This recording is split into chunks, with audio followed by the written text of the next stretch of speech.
Hey guys, back in the garage again tonight, working on the old blue Willys.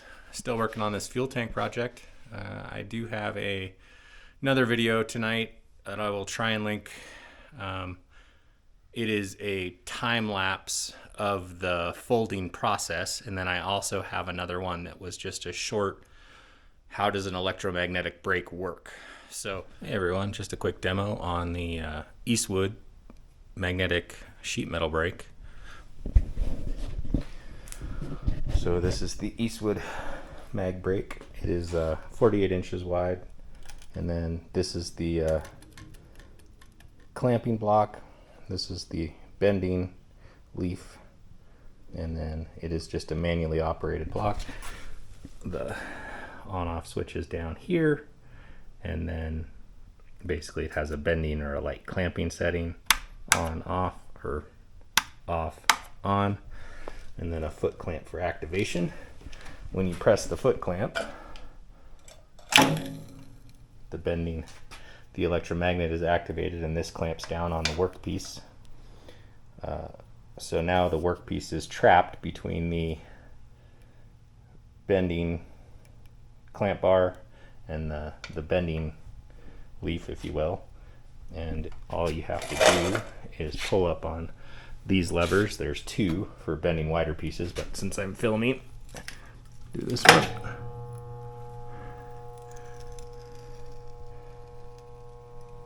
And then there's an angle reading here, and we are going to try and go to 90 to get an idea of spring back for this material, and to set where the and when you let up off the panel, it releases, and then you can pull the piece off or out.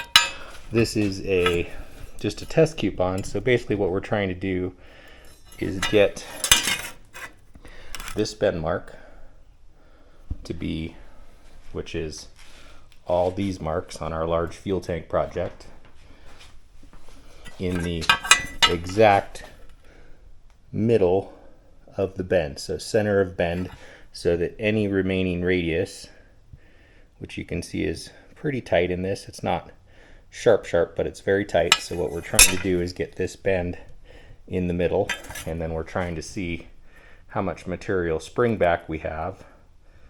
So if I was to take something and measure this 90 that we bent to on the meter, it is a few degrees shy, as you can see. So then I will add that to my bend degree number to account for spring back, and that's in this 18 gauge stainless. So it looks like we got the line in the perfect spot. Now I'll just basically measure that, which will usually be about 2 degrees, maybe 3, but about 2 degrees. And then so every bend we will add 2 degrees to it on the readout in order to get the number that we want. All right, so that's how the mag brake works generally. And we have all these different these are basically small modular top leaves, so you can do the inside of things, and then we have some other options. But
After that, we get this. So using the electromagnetic brake, and this is what we end up with. So it's a little rough still. It was 10 bends in total. It came together pretty well, not too many hiccups. This bend here, for some reason, I don't exactly know why generally, but this one just did not want to go. I think it was the bending leaf will crash into this part, so it's hard to work around that. Other than that, though, it's fairly close, and we can just basically hammer and dolly along this you know, this is like an 80-degree bend, and get it to fold over into a 90. So the next process will be basically going through all these seams and trimming them, or not trimming, finishing them, or planishing them, if you will, to a degree. That's the wrong word also. Basically trying to slightly adjust those bends to get the fit up between the panels looking more like this instead of this. So basically this one, I just went through and basically did this seam and this seam with a hammer and dolly, just lightly dolly in here, hammer on the outside, and just tap, tap, tap until things start to come over. You can see they do start to get up very close to 90, and some of that is just okay. This will very lightly move over by hand for when we final tack everything. So basically we'll go through all these bends now and try and get a fit up that's similar to this, and then we can clamp these top parts to take a little bit of the tension if we need to. Like this one, you can see gets a lot closer when we work it with a bit of tension. So we just basically work through that process, get them looking similar to this, and then this will just be tacked, and then we go around the whole project like that to get all these bends similar to that, get the last 2-3 degrees of bending in some of these, and then we will work on the next piece, which is this piece in here that comes around the front. So that's all we got tonight. Overall, pretty happy with how that came together for how complex it was. It was about an hour of fiddling around on the bender to do all this, but I think it's worth it versus the extra time for welding a whole bunch of additional seams.